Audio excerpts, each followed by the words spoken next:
The year is 2005. Holiday season is here and every kid is frothing at the thought of a new Sonic the Hedgehog game. Sega had other ideas, however. They wanted to capitalize off of Shadow's popularity some more after bringing him back from the dead. Sega wanted to appeal to an older audience. I mean, it's 2005. Emo and pop punk are becoming more and more popular by the day. And since people still wanted Sonic to include guns for some unknown reason, Sega decided it was best to give Shadow a game of his own. A character with a lot less morals than Sonic, and a lot more edge. Disgusting black creatures, get out of my sight. Shadow the Hedgehog is a really weird game in the franchise.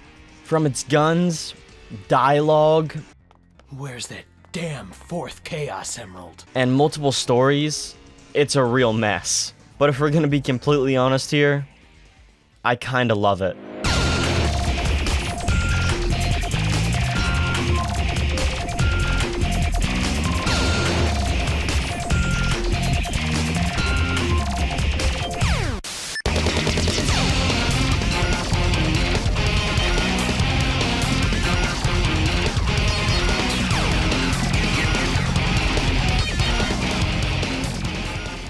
Alright, let's get one thing straight before we really dive into this freak show of a game. It plays like shit. Sometimes. I know I just said I loved the game and played that awesome montage for you all, but realistically, from a non-biased, non-Sonic fanboy standpoint, it's not that good. The homing attack will send you flying in the wrong direction or lock onto something you don't want. The map layouts make little to no sense at all, and the quests are a drag to play through for certain stages. I get this overwhelmed and hot feeling when a game really starts frustrating me, and I experienced this annoyed sweat about 5, maybe 7 times during my playthrough, which may not sound like a lot, but I usually don't feel it at all during playthroughs. Shadow's whole gimmick is replayability, with 10 different endings to reach and 22 stages to play through. The game definitely has replay value, allowing the player to really pick their own path through the game. This was a highly ambitious idea, and quite frankly, it's a great idea. But I feel like it was executed very poorly, because if you ever plan to play and beat every stage and ending, you are going to be playing the same missions 2, sometimes 4 times each. It can be done very fast once you've mastered it, but it doesn't make it any more enjoyable. It's just annoying. Not to mention that some of the boss fights in between the stages are a joke. But to truly understand this joke, let me explain the gun mechanics here. Shadow can either homing attack or punch someone and pick up their weapon, or find crates around the stage labeled as a gun. Now, instead of punching the B button, Shadow will shoot his gun towards the nearest entity. Picking up multiple of the same weapon adds more ammo to your current one, and I don't think there's an ammo cap, so do with that what you will. It only takes 2 shots to kill a normal enemy, so theoretically you could get a gun, farm the others around for ammo, go near the boss, and spam B till you win. And this is exactly what I did. I think this is how the game was intended to be played, which is a joke in its own right, because it's mindless and doesn't feel a single thing like a Sonic title. Thank God this is Shadow the Hedgehog, I guess. Sega really did want the player to rely on shooting in this game, which I find really strange. Even to complete certain stages, you have to spray something down with 100 rounds. Except in the final boss fight missions. All 10 of them to be exact. There are guns to be used in these arenas, but very sparingly. Most of the time, you're going to be running around in circles, waiting to spam the homing attack and do next to 0 damage. Maybe I'm just playing the game wrong or something, because these boss fights felt like they took a century each. And before you ask, no, they are not fun. Sometimes Shadows would just refuse to homing attack the weak point and would instead charge towards the arm of the robot, making me actually take damage. It was awesome every time it happened. The only boss fight that didn't need a gun to beat it was, thankfully, the one you fight the most, the egg dealer. Once again, this is a joke of a final boss. Instead of normally fighting one of Eggman's robots, you chase it down and spin a lottery machine. Hitting all 3 buttons before Eggman does causes you to deal damage through either blowing himself up or you get to use Chaos Blast. It's not a fight and it's hardly a boss. But I think that can be argued as one of the saving graces of this game, honestly. How fast you can beat everything after you've already done it once. Sega even gave Shadow the ability to drive cars and motorcycles to make the stages go by even faster. I guess not even they wanted to deal with this shit. Funny enough though, I think it's still faster to sprint past everything rather than drive. I mean, Shadow was the speed character in Sonic Heroes, and in this game he really becomes the flight and power character as well. No more need for Rouge or Omega anymore, because Shadow can tame bats to fly and punch down thick steel doors with ease. He really is the ultimate life form after all. Chaos Control! Oh, hey guys. Sorry to interrupt the video. I just want to remind you all to like and subscribe if you're enjoying it, and if you want to support the channel. Shadow told me that if I don't reach 1K by the end of the year, he's gonna have to do something drastic. So please don't let that happen, and just remember to like Chaos Blast! Gunplay in a platformer is already really weird, but Sega just had to one-up themselves and make this game's plot even stranger. Shadow's main goal is to find out the truth of his past, doing anything necessary to find it. During this mess, an alien race invades and calls upon Shadow for assistance. You may be wondering why, right? Well, so is Shadow. Spoiler alert, turns out that Gerald Robotnik used DNA from the alien leader, Black Doom, to create Shadow and make him as strong as he is today. Black Doom only agreed to this if he could take the Earth for himself 50 years later, which is why they're invading now. Shadow now has the choice to either aid Black Doom and the aliens, aid Gun and Sonic, or to just worry about himself. Depending on what the player chooses, the outcome of the story is different. You could either defeat Black Doom, kill Eggman, or break Sonic's neck. None of these are canon, obviously, but they're options. The idea to have the player choose between a dark and hero story is super fun and intriguing. It's the main reason for the replay value of this game I mentioned earlier. As you progress with the story, you learn more and more about Shadow's past and time aboard the Ark, such as the commander being aboard the Ark during the gun raid and how he blames Shadow for everything that happened there. This game, at its core, has a great story, but it's just such a scattered mess and presents itself in such a confusing way that it's not easy to digest. For example, in multiple stages, Shadow goes into the cyber world. How? Why? It doesn't make any sense, and the levels aren't even very good. They're really jarring to look at, and it kinda hurts.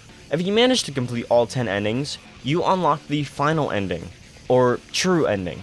It's never made clear what path actually led to this ending, and what's canon and what's not. So whatever you like to believe led to this point, did just that. In the final ending, Shadow has all the Chaos Emeralds and is eager to discover the truth about himself until Black Doom comes and requests the Emeralds. Before Shadow can respond, Sonic and everyone else warn Shadow that Doom plans to destroy the Earth and eat the humans.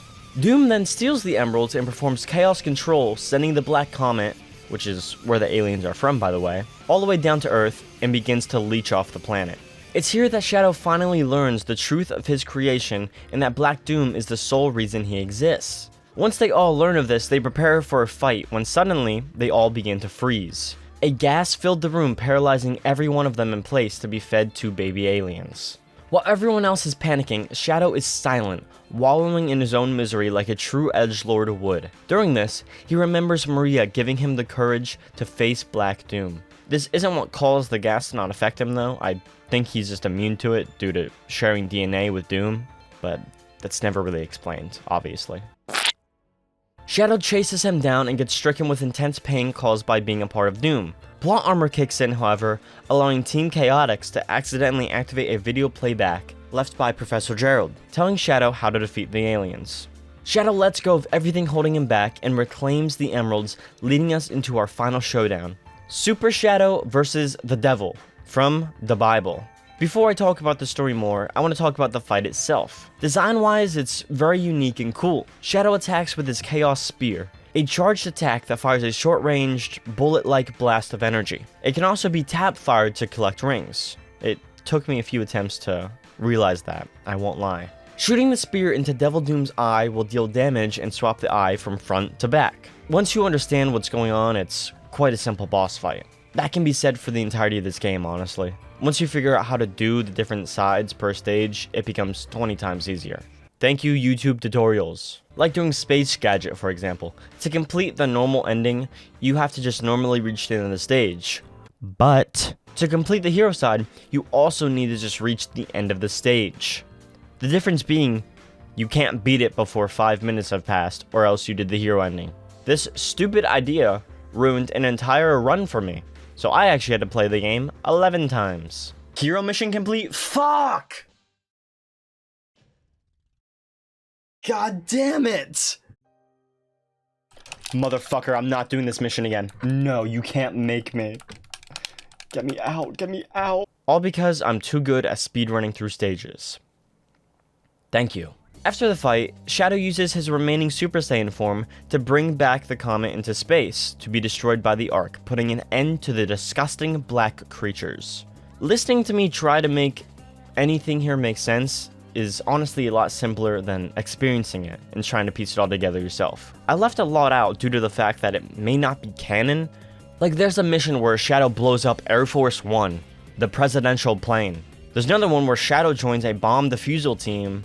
And then there's one where he's just peacefully collecting rings with tails. It's a lot and really only makes sense for those 10 fake endings. So how Shadow ended up where he did is beyond me. I do know, however, that I enjoyed watching it all go down. It's very chaotic and messy and just overall nonsense. But it's so engaging and batshit crazy, you can't help but be interested or even laugh at it. I think it's meant to be serious and dark, but it comes across as overly edgy just for the sake of being edgy. It's hilarious. It's tragic what this game did to Shadow's reputation and even how they treated his character going forward, but I wouldn't trade this game for anything. It's a beautiful mess. We can't talk about a 3D Sonic game without looking over the animations and graphics, right? In some games, they're so bad they're iconic, in others they're just straight up great though. Shadow manages to be both of those things at the same time somehow. This game never fails to amaze me with how horrible it is while keeping me invested and happy. Aside from that dilemma, Shadow takes full advantage of the stretch and squish animation technique. Maybe a bit too much at times, but it looks fantastic. The fun, cartoonish style of the animation would contrast Shadow's tone and vibe if anyone took this game seriously. But since this game itself is a joke, it's perfect and only adds to the fun. Honestly, most of this game is like a cartoon. Whenever Shadow picks up a gun, it looks pretty goofy, but overall normal, right? Okay, now try a sword or a street sign. Who made this? It is triple his size! Granted, it is hilarious to look at, but like, come on. At least his running animation is still smooth and glides across the stages flawlessly. I love this animation so much. The rail grind is also super fluent, but it's also super silly at the same time. Because while it looks and moves perfectly, the speed boost hop can be spammed and break Shadow's ankle. Besides the exaggerated animations, the graphics themselves are pretty good. It's kinda just an improved version of Sonic Heroes, but Sonic still looks really glossy for some reason. I don't like that. Give the poor kid a shower. The aliens can also sometimes just look really jarring when you get a good look at them, which sucks because I really love Black Doom's design. He looks alien and like a powerhouse. His minions though all just look like jacked people with bug heads. I do appreciate the variety in them though. The orange ones that turn invisible look great. Love those guys. Since this is the first game in years where you only play as one character, I think they could really put all the effort into making Shadow look and feel perfect. Which he does most of the time. He'll still suffer from that slippery movement, but could just be user error. Before we close out this section, we have to talk about the cutscenes. Now there are cutscenes made by Sega and Sonic Team, and then there are the actual CGI rendered cutscenes done by Blur Studio. One of these teams made Sonic Adventure 1 animations, and the other made the Halo 2 anniversary cutscenes. Blur gave us something we have never seen before in a Sonic game, and it's so awesome.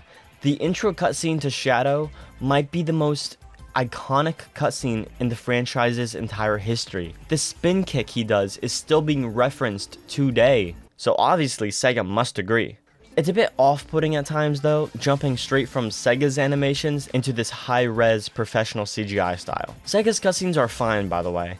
There's not much to say about them. It's all done in the in-game engine, and they look good. The only issue I have with them is that they're cut up into segments, meaning the same cutscene will actually have 4 loading screens in between everything. It's so annoying and ruins the whole flow of the scene. If the PS2 could handle Shadow of the Colossus, it could handle a 5-minute cutscene without loading screens. Maybe it's the GameCube's fault, I don't know. Either way, the game looks pretty good. If you're all sitting here thinking I hate this game or have something against it, you'd be right. But you'd also be completely wrong. I love Shadow the Hedgehog. While the game may be extremely frustrating or sickening at times, the majority of stages are fast-paced, fun, and unique. I still have very mixed emotions about the story elements of the game, but the idea is definitely there. Hopefully the new Shadow Generations game clears some things up though. I'm so excited for that game, but until then, we have this piece of our childhood to always look back on, with mostly fond memories, hopefully. I don't think it's a hot take for me to love and hate this game at the same time. So be sure to comment your own thoughts and opinions on it down below. Thank you all for watching, and I hope to see you back here on October 25th with Shadow Generations. Dude, I don't have control over him! The one time! I literally had it, and Shadow jumped off of the map! Why? What's wrong with this guy? I know he's edgy, but like, come on, man. He's actually he wants to lose! Oh my god! Yes.